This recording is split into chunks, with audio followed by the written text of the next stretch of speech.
Des unités d'enseignement harmonieux, des nouvelles pistes, des solutions pour un bon fonctionnement de la faculté des sciences économiques et de gestion identifiées.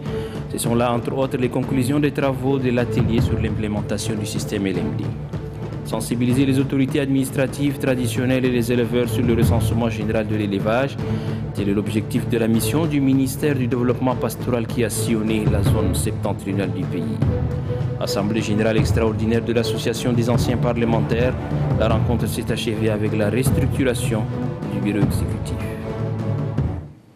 Madame, Messieurs, bonsoir et bienvenue dans ce journal télévisé en français. Sachez que le Premier ministre Emmanuel Nadingar est arrivé cet après-midi à Abuja, au Nigeria. Le chef du gouvernement prendra part au sommet extraordinaire des chefs d'État et de gouvernement de la CEDEAO. Hier, la première dame du Tchad, Hinda Déby Itno, a procédé à la pose de la première pierre pour la construction de la Maison de la Femme. Grangacha Mirima revient sur l'essence de cet acte et les spécificités dont dispose le Centre national de la formation des femmes tchadiennes. Après l'inauguration de l'hôpital de la mère et de l'enfant il y a de cela 2 ans, le Tchad vient de franchir un autre pas important en faveur des femmes. Plus qu'un symbole, c'est une réponse aux problèmes de développement. Et comme le développement d'un pays ne peut s'amorcer sans le levier féminin, c'est à dessein que les plus hautes autorités ne cessent de multiplier les actions en faveur de la femme tchadienne.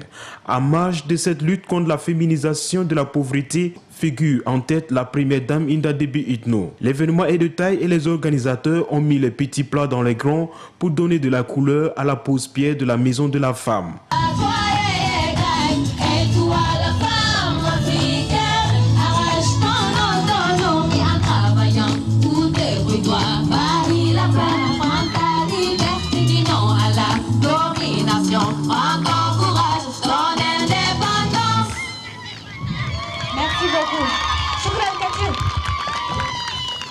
D'un coût global de 6 milliards 200 millions de francs CFA, la Maison de la Femme est bâtie sur une superficie de 2,4 hectares. Les travaux sont exécutés par la société Groupe de la coopération économique et technique internationale de Shandong. Les spécificités du bâtiment sont à la dimension de la politique du gouvernement. Les 3 bâtiments principaux comprennent 10 salles de formation professionnelle, une salle d'informatique, une salle de gymnase et de musique, 5 ateliers, 3 salles de réunion, une salle de conférence de 500 places, une salle polyvalente de 200 places devant servir également de restaurant, une cuisine, une salle d'accueil, 16 bureaux pour l'administration, une infirmerie, des sanitaires et des magasins. La Maison de la Femme, qui sera réceptionnée dans 20 mois, sera un haut lieu de promotion des femmes. Il favorisera la création des conditions de la réalisation et la concrétisation de la politique genre dans les différents secteurs d'activité économique au Tchad. Un communiqué de presse, le ministre de la Fonction publique et du Travail a effectué ce jour 10 novembre 2012 une visite à Komé sur le site pétrolier. Cette visite a pour objet de présenter les condoléances aux familles et aux travailleurs de Komé suite à l'accident mortel survenu au lieu de travail causant la mort de 2 travailleurs. À cette occasion, le ministre a assisté également à la signature d'un procès verbal de conciliation entre les travailleurs qui étaient en grève et leurs employeurs suite à ce malheureux incident. Il vous souviendra que le ministère de la Fonction publique a lancé un concours de recrutement des sages-femmes à la fonction publique. Hier matin, le ministre Mamadou Abali Salah est allé visiter les candidates admissibles avant les épreuves pratiques qui commencent le mardi prochain. Suivez plutôt le ministre de la Fonction publique à l'issue de cette visite. Je vais vous dire très honnêtement, comme vous avez constaté, les résultats sur 173, il y a seulement 6 qui ont la moyenne, qui sont des admis d'office, disons. Et vous êtes au total 25. Vous avez eu la chance de passer la deuxième phase, la pratique, c'est-à-dire vous êtes admissible. Imaginez, vous, sur 273, il y a 25 qui sont admissibles. Donc, ce n'est pas une bonne nouvelle pour vos différentes écoles privées. Certes, la formation votre formation engage aussi le gouvernement. Donc nous pensons qu'à travers ces tests, nous allons avoir des appréciations claires sur des formations qui se font dans des écoles privées. Donc je veux vous souhaiter bonne chance pour la phase pratique qui a 60% de résultats, je pense, 40% de théorie et 60% pratique. Donc vous avez la forte chance de passer cette épreuve pratique et avoir une moyenne nette pour passer. Donc nous allons vous souhaiter bonne chance et nous allons remercier très sincèrement l'équipe qui a organisé ces tests. Les enseignants-chercheurs de la faculté des sciences économiques et de gestion de l'université de N'Djamena, réunis depuis hier à Darda pour discuter de l'implémentation du système LMD, ont achevé leurs travaux cet après-midi. À l'issue de cette formation, la compréhension des enseignants-chercheurs du système LMD est améliorée, n'est-ce pas, Adoumbe Hortense? Pour cette rencontre, ce sont les enseignants-chercheurs de la faculté des sciences économiques et de gestion qui sont concernés. Ils décident de lever l'équivoque des impératifs liés à l'application du système licence-master-doctorat au sein de la dite faculté. Un système apparemment simple mais comportant quelque peu de dysfonctionnements quant à sa mise en œuvre. Le système LMD vise la semestrialisation des enseignements, recommande le regroupement des matières en unités et prévoit le volume horaire en crédit. Il s'agit ici pour les participants de renforcer leur compréhension du système LMD et les tests qui le régissent. À la faveur de ces échanges, le curricula type de formation et des unités d'enseignement ont été harmonisés et les nouvelles pistes de solutions pour un bon fonctionnement de la faculté des sciences économiques et de gestion ont été identifiées. Les travaux en commission vous ont permis d'approfondir la réflexion et de montrer l'utilité du système LMD, de concevoir vos maquettes avec un contenu numérique en crédit capitalisable et transférable en prenant en compte toutes les composantes et aussi de formuler des recommandations sur la recherche, la formation continue et la qualification académique des enseignants. Les participants ont par ailleurs saisi l'opportunité pour déplorer le manque de salles de recherche, l'insuffisance des moyens financiers alloués à la recherche et l'affectation des non-universitaires dans les facultés. Un autre atelier, un autre séminaire, autant pour moi, qui s'achève. Il s'agit de l'atelier sur les techniques d'accueil et de rédaction des correspondances administratives et des sécurisations des archives. Organisé à l'intention des agents du ministère de l'enseignement primaire, les travaux ont été sanctionnés par des séries de recommandations. Nous retrouvons une fois de plus Adoumbe Hortense. Le ministère de l'enseignement primaire priorise l'excellence dans la prestation de ses agents. Dans leurs tâches quotidiennes, ils font face aux multiples occupations qui visent à servir avec dévouement les usagers. Le souci actuel du dit ministère, c'est de rendre plus efficaces les prestations de ces agents qui sont les secrétaires et les archivistes. Les échanges ont porté sur des thèmes variés tels que les correspondances administratives, les techniques d'accueil et la sécurisation des archives. Vous devez vous approprier les connaissances acquises pour les traduire dans les faits. Je tiens à vous féliciter du sérieux et de l'engagement qui ont caractérisé le déroulement de vos travaux. Cela laisse présager que les grands défis de vos services seront relevés. Les participants ont mis à profit 5 jours pour parvenir à ce résultat. Et pour gérer positivement ces nouvelles connaissances, ils sollicitent la dotation de leurs services respectifs en matériel informatique conséquent et de rendre plus pérennes ces genres d'échanges et de rencontres en leur faveur. Encore un autre atelier qui s'achève. Il est consacré aux nouveaux outils du cadre harmonisé version 2 du comité interétat de lutte contre la sécheresse au Sahel, SILS. La rencontre a permis aux participants de proposer un document qui définit les rôles et missions des différents acteurs de développement. C'était hier au Novotel La Tchadienne. Anastasie Bissi.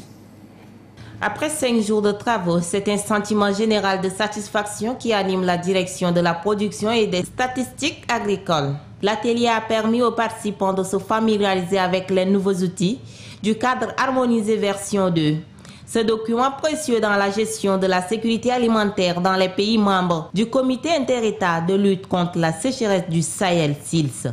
Il définit les rôles des différents acteurs qui interviennent dans la gestion des crises alimentaires. Il permet également de rectifier les insuffisances détectées dans les systèmes opérationnels des pays. Pour les organisateurs, les objectifs de cet atelier sont atteints eu égard à la qualité de travail abattu par les participants. Il sollicite donc la contribution des uns et des autres pour lutter contre l'insécurité alimentaire au Tchad. Les participants sont désormais appelés à œuvrer pour la mise en œuvre du document consensuel. Ceci pour permettre au Tchad de faire valablement face aux signaux de crise alimentaire. Suite à l'incident survenu à Kalaït, la population du Logone oriental a organisé une journée de prière pour remercier le Tout-Puissant pour avoir sauvé la vie du président de la République et témoigner de sa compassion au chef de l'État. Cette prière a mobilisé toute la population à la place de l'indépendance de la ville de Doba, chef-lieu de la région. Adou Abdelkader nous fait le point. Femmes, hommes et même les enfants sont sortis massivement pour témoigner leur compassion au président de la République. La prière d'action de grâce prévue a vu la présence de toutes les communautés religieuses, notamment catholiques, musulmanes et protestantes. Les autorités administratives, civiles, militaires et traditionnelles ont également honoré de leur présence cette prière populaire. Dans leur prêche pour la circonstance, l'imam de la grande mosquée, le vicaire général du diocèse et le président de l'entente des églises et missions évangéliques de Doba se sont relayés pour rendre grâce à Dieu pour avoir protégé le président de la République lors de l'accident survenu à Kalaït. Aussi ont-ils invité la population à la prière permanente pour implorer la bénédiction de Dieu. Le secrétaire général de la région du Logone oriental Bayaosom, Maji Kidoubou, qui représente le gouverneur, a loué cet élan de cœur et d'esprit dont la population du Logone oriental a fait montre. À l'unisson, l'assistance a imploré Dieu pour qu'il soutienne les institutions de la République et consolider la paix au Tchad. Le bureau central du recensement général de l'élevage a sillonné du 30 octobre au 8 novembre dernier la zone septentrionale du pays. Objectif, sensibiliser les autorités administratives, traditionnelles et les éleveurs sur le recensement général de l'élevage prévu pour mars 2013. Le point avec Belgar Larmé-Laguerre. Le cheptel tchadien sera recensé en mars 2013.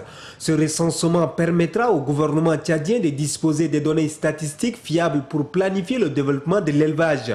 Pour la réussite de cette opération de grande envergure jamais réalisée au Tchad, une mission d'information et de la sensibilisation du bureau central du recensement général de l'élevage a sillonné une partie de la zone septentrionale du pays.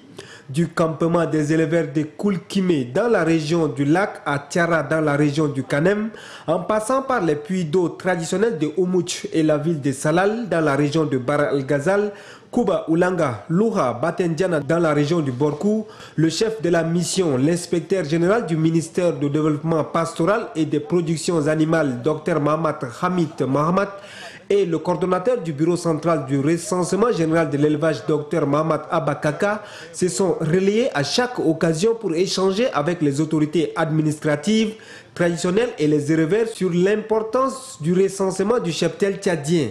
À chaque rencontre, surtout les éleveurs n'ont pas manqué de relever les difficultés d'accès aux produits pour le traitement de leurs animaux, les feux de brousse et l'insuffisance des points d'eau.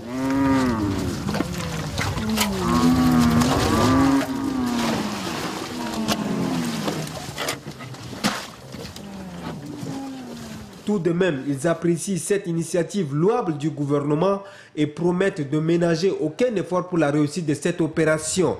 La fête de la transhumance prévue pour le 17 novembre prochain à Wadi Djedid n'a pas été perdue de vue au cours des différentes rencontres. C'est avec un sentiment de satisfaction que la tournée d'information et de la sensibilisation s'est achevée. Amplement satisfait et doublement.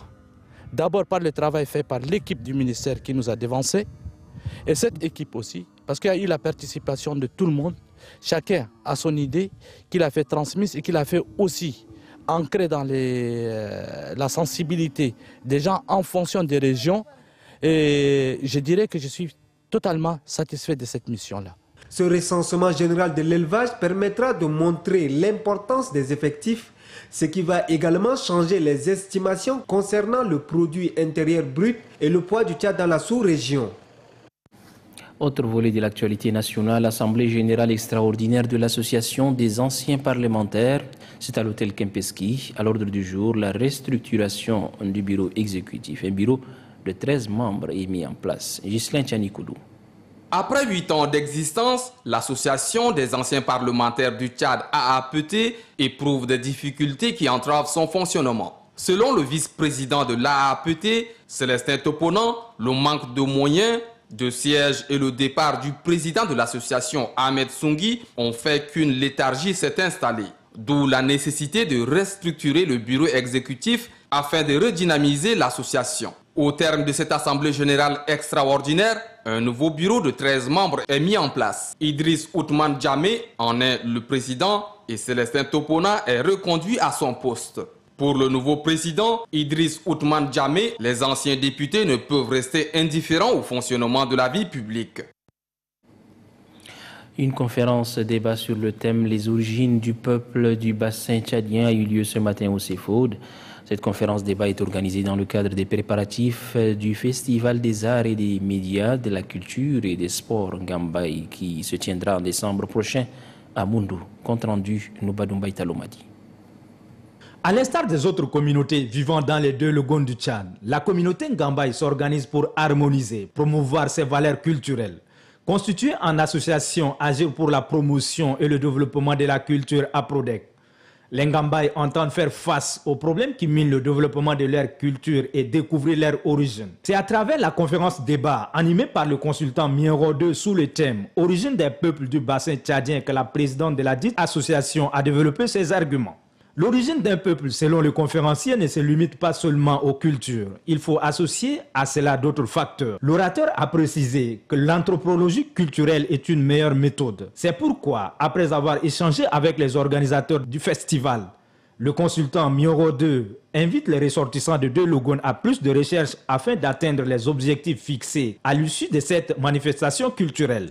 L'anthropologie culturelle a l'avantage, en plus d'avoir la langue, d'avoir d'autres facteurs ou d'autres variables. L'anthropologie culturelle, ça veut dire qu'une communauté ou un individu, il faut le prendre dans sa société, et dans sa société, il y a un certain nombre de critères, de caractéristiques de société. Mioro 2 n'a pas perdu de vue l'origine des peuples venus du nul qui constitue aujourd'hui le grand groupe Sara. Il a évoqué quelques raisons de leur déplacement qui sont la tribulation, les conditions climatiques et le manque d'espace. Cette nouvelle brève, les membres de l'association des jeunes amis du développement du BET s'investissent dans la lutte contre la désertification. Ils ont procédé ce matin à la mise en terre des plants à Séguété. Le coup d'envoi de l'opération de reboisement a été donné par le président de la dite association, Abdelkader Hemchi, sur une superficie de plus de 2 hectares. Signalons que cette association est créée en 2011 et a pour objectif de protéger l'environnement à travers ce genre d'activités. Un acte salué par le coordonnateur de la ceinture verte.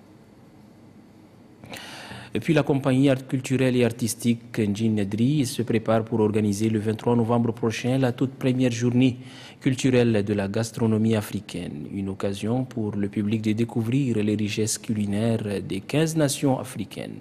Le lancement de la journée culturelle de la gastronomie a eu lieu ce matin à l'hôtel Santana à la faveur d'un point de presse donné par la présidente de la compagnie Ndjinedri. Elle est au micro de Innocent Kilayou.